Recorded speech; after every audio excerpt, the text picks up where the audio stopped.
से जुड़ी बड़ी खबर इस वक्त की। 2025 में भारत का दौरा डोनाल्ड ट्रंप करेंगे। क्वाड शिखर सम्मेलन में भी वो शामिल होंगे।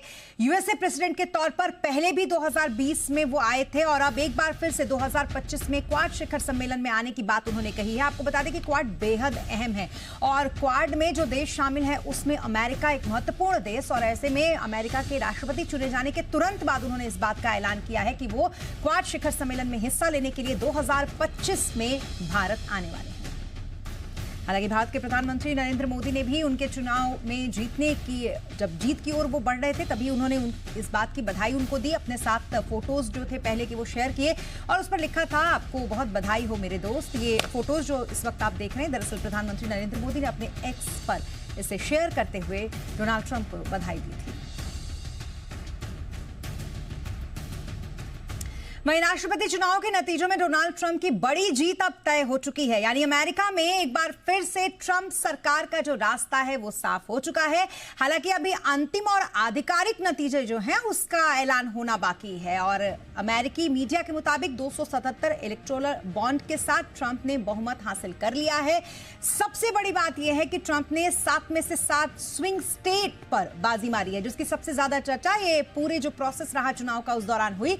जीत से उत्साहित ट्रंप ने नतीजों के बाद क्या कहा ये भी आपको बताते हैं। ट्रंप की वो बड़ी 10 बातें क्या रही। सबसे पहली बात जो ट्रंप की रही, इमिग्रेशन पॉलिसी पर ट्रंप ने कहा कि अमेरिका की सीमाएं सील कर दी जाएंगी।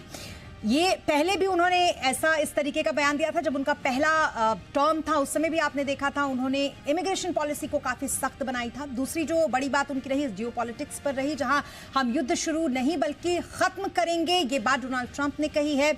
उसके बाद तीसरी बड़ी बात टैक्सेशन को लेकर रही, फेडरल इनकम टैक्स में कटौती की जाएगी, ये बात उन्होंने कही। और चौथी बड़ी बात पर्यावरण पर, जहां पर तेल का मामला मुझ पर छोड़ दो, पूरे यकीन के साथ उन्होंने कहा है। पांचवी जो बात रही वो यहां पर टेक इनोवेशन को लेकर कहा। एलन मस्क नया सितारा है, ऐसा उन्होंने कहा। एलन मस्क की काफी तारीफ भी उन्होंने इस दौरान की। छठी बड़ी बात रही अमेरिका फर्स्ट। ये एक बड़ी नीति जो हमेशा से डोनाल्ड ट्रंप की रही है। उनके पहले के काल में भी हमने देखा है कि अमेरिकी फर्स्ट की नीति पर वो आगे बढ़े हैं। हम अमेरिका को एक बार फिर से महान बनाएंगे, ऐसा उन्होंने कहा। और उसके बाद जो बड़ी बात रही वो रही हेल्थ पॉलिसी की। संघीय नियंत्रण को कम करने के संकेत उन्होंने दिए हैं। ये जीत ऐतिहासिक है, अविश्वसनीय है। स्विंग स्टेट के लोग भी हमारे साथ हैं, मेक अमेरिका ग्रेट अगेन। ये वो बड़ी बातें डोनाल्ड ट्रंप की जो उन्होंने आज कही हैं। और ये तमाम बड़ी बातें वही हैं जिसमें से कुछ ऐसी बातें हैं जो ट्रंप अपने हर बार के शासनकाल में कहते आते हैं, जिसमें अमेरिका फर्स्ट सबसे बड़ी बात है और इसी नीति पर वो काम भी करते हैं। अब देखना ये होगा कि ट्रंप इन तमाम नीतियों पर आगे बढ़ते हुए इस बार का जो उनका कार्यकाल है वो कैसा रहता है और बाकी दुनिया पर उनके इस कार्यकाल का कैसा इंपैक्ट पड़ता है। और यही वजह है कि जब भी अमेरिका में चुनाव होते हैं प्रेसिडेंट के, तो उस पर पूरी दुनिया की निगाहें रहती हैं और पूरी दुनिया ये देखना चाहती है कि वहां पर इस बार कौन चुना जा रहा है। और बड़ी एक कांटे की टक्कर रही और इस कांटे की टक्कर में कई बार पलड़ा दोनों तरफ। हमने देखा कि डोला, कभी लगता था कमला हैरिस की तरफ ज्यादा रुझान है तो कभी लगता था कि ट्रंप की तरफ भी रुझान हो सकता है। हालांकि ट्रंप ने जीतने के बाद इसे असंभव को संभव करने जैसी बात बताई है। तो ये कितना बड़ा सरप्राइजिंग फैक्टर है भारत के लिए, ये भी हम समझेंगे। अगर सरप्राइजिंग फैक्टर नहीं है तो क्या भारत इसके लिए पहले से तैयार था, ये भी हम समझेंगे। लेकिन वो तमाम बड़ी बातें जो अगले यूएस प्रेसिडेंट के तौर पर जो कि अब बन चुके हैं डोनाल्ड ट्रंप, और आधिकारिक घोषणा इसकी होनी बाकी है, उसके तौर पर उन्होंने जो कही वो हम आपको बता रहे थे। इस वक्त हमारे साथ खास मेहमान जुड़ चुके हैं। हमारे साथ पूर्व राजनयिक सुरेश के गोयल इस वक्त हैं।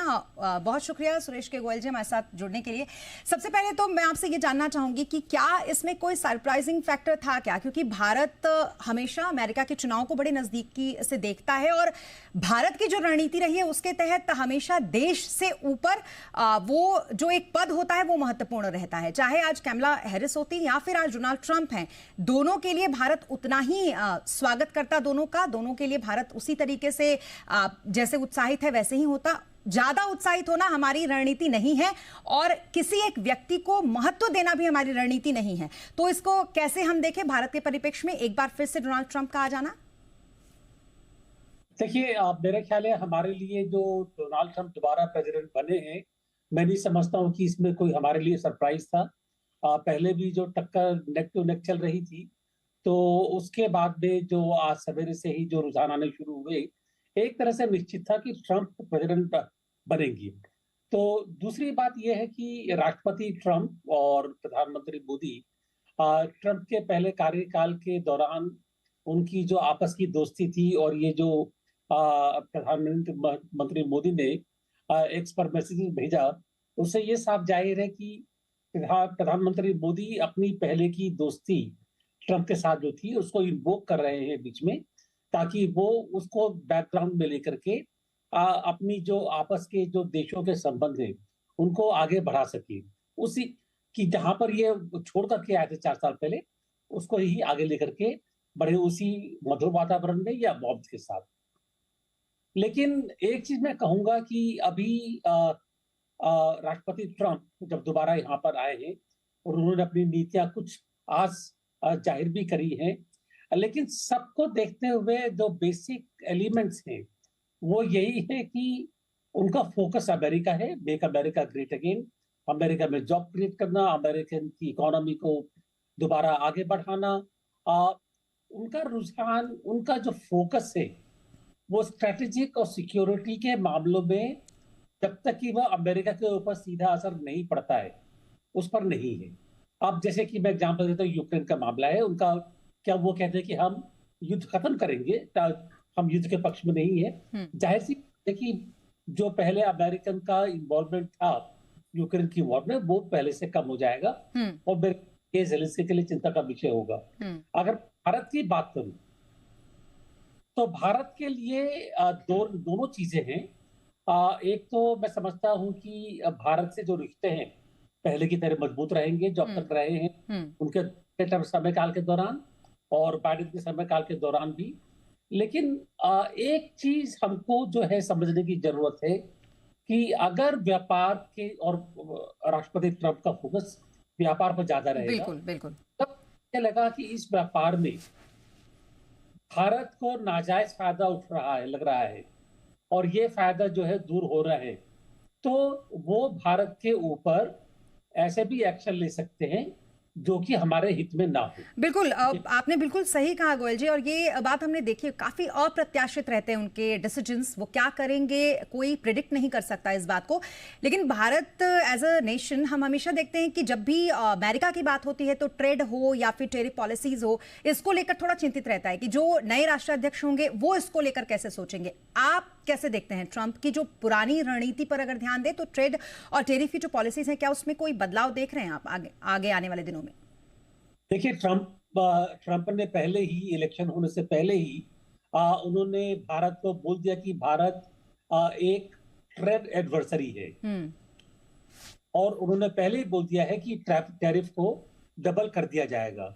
अगर हम ये भी समझेंगे कि ये उनके इलेक्शन से पहले की स्पीच थी और इलेक्शन के बाद में जब ये भारत के रिश्ते देखेंगे तो शायद ज्यादा जिम्मेदारी से आगे बढ़े, तो हो सकता है ये। लेकिन हमें सावधान रहना होगा। ये बहुत ज्यादा हद तक संभव है कि भारत के व्यापार के ऊपर टैक्सेशन, टैरिफ ज्यादा बढ़ जाए। खास तौर पर अगर हम देखिए ट्रेड बैलेंस भारत के फेवर में है अभी, और हालांकि 195 बिलियन डॉलर से, लेकिन बैलेंस इंडिया के फेवर में है। इट्स वेरी लाइकली कि प्रेसिडेंट ट्रंप कहेंगे कि ये जो बैलेंस है इवन होना चाहिए, ताकि हम दोनों का व्यापार बराबरी का हो जी। अगर हुआ तो वो भारत को और ज्यादा सामान भेजने की या इंडिया का जो इंपोर्ट्स है उसको कम करने की कोशिश कर सकते हैं। तो इसलिए मैं कह रहा, मैं समझता हूँ टेक्नोलॉजी की अगर बात करें, हम लोग हमेशा से बोलते रहे हैं कि हम जो भी सामान खरीद रहे हैं, खासतौर पर डिफेंस के या हाईटेक गुड्स, उसके लिए टेक्नोलॉजी भी मिलनी चाहिए। ये प्रेसिडेंट ट्रंप कह सकते हैं कि हम टेक्नोलॉजी नहीं देंगे, क्योंकि टेक्नोलॉजी देने का मतलब ये कि ये सामान आप भारत में बनाएंगे और हमारा एक्सपोर्ट आपके लिए कम हो जाएगा। एग्जैक्टली। तो पहलू देखने पड़ेंगे, ताकि हमें जो है एक तरह से उनके मूड को समझ के, उनके जो सोचने के तरीकों को समझ करके हम आगे अपने रिश्तों को आगे बढ़ाएं। बिल्कुल, और कुल मिलाकर